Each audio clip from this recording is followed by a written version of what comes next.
kekayaan yang hakikat itu dibilang bukannya dengan harta yang dimiliki. Sedikit atau banyaknya harta itu belum tentu orang kaya. Punya mobil sekian, punya rumah sekian, belum tentu dia kaya. Dan belum tentu seorang yang nggak punya apa-apaan, ya punya rumah gubuk, karena nggak punya rumah, emang belum tentu dia miskin. Dari mana kita menilai miskin atau kaya? Lihat hatinya. Lihat hatinya. Al-ghina ghinan nafs, ya kan, dalam asar. Kekayaan yang sejati adalah kekayaan hati. Maksudnya gimana nih? Begini, Bang Dini.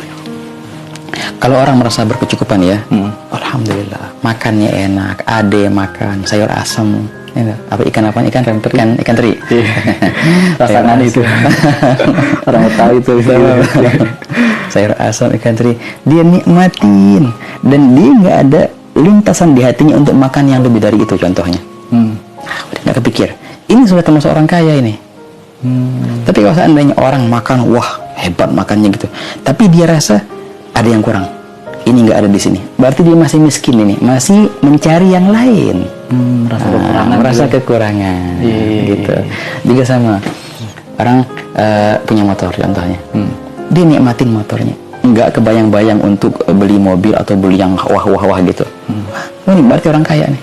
Ada orang punya mobil yang wah tamam, tapi dia tetap mau nyari mobil yang lebih wah lagi, ini miskin berarti. Selagi mempunyai rasa kekurangan, berarti itulah hakikat kemiskinan. Orang bilang apa? Di perihal dunia maka lihatlah orang yang di bawahmu. Ketika itu engkau akan senantiasa bersyukur.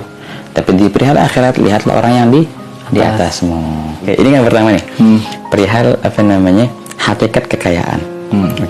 Maka barang siapa yang tidak menganggap dirinya kaya dengan harta yang ia miliki, maka tidak akan pernah dia mendapat kekayaan walaupun hartanya banyak.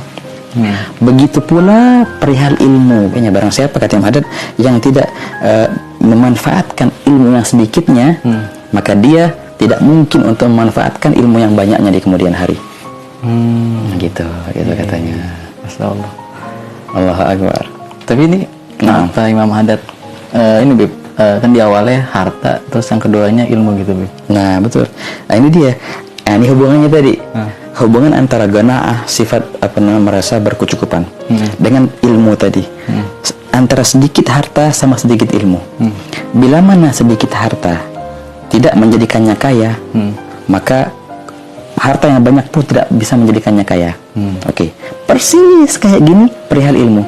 Bila mana sedikit ilmu tidak menjadikannya bermanfaat, maka banyaknya ilmu pun tidak akan bermanfaat baginya. Artinya apa?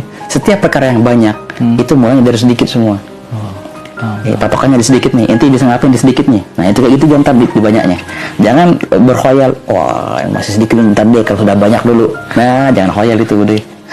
Yang sedikit yang nggak bisa dimanfaatin. Apalagi yang banyak.